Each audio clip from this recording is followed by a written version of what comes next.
Невработените лица кои примаат социјална парична помош од септември ќе може да аплицираат за користење на државно земјоделско земјиште за период од 5 години без надомест. Првата година тие во целост ќе го добиваат и износот на социјалната помош, а втората 50%. Првите 2 години државата ќе им ги плаќа и социјалните, пензиските и здравствените придонеси, бидејќи ќе треба да се регистрираат како индивидуални земјоделци.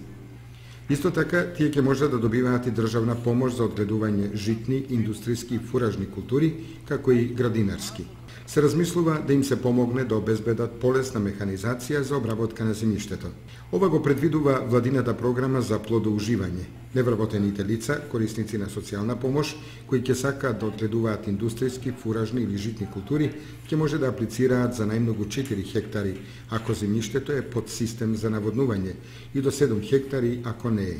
Доколку сакаат да одгледуваат градинарски култури, ќе добиваат максимум по 0,6 хектари, кога површините се под систем за наводнување. Оние кои ќе добијат земја на плодоуживање ќе може да аплицираат и за државна помош, и тоа во висина од 20.000 денари по хектар, но не повеќе од 120.000 вкупно, ако се работи за индустријска, фуражна или житна култура.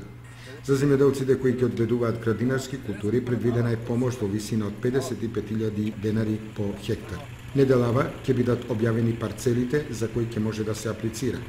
По ова ќе почне и кампањата за промоција на програмата, како и средби со заинтересираните, за да се информираат за сите детали. Тие во првата година ќе ја примаат во целост социјалната парична помош, а во втората година ќе им се исплаќа половина. Во првите 2 години државата ќе им го плаќа социјалното, здравственото и пензиското осигурување, со оглед на тоа што ќе мора да бидат регистрирани како индивидуални земјоделци, чија основна дејност е земјоделството. Вкупната површина која ќе се дава на плодоуживање е 854 хектари земјиште, распоредено во 24 општини во државава, меѓу кои се наоѓа и општината Кочани.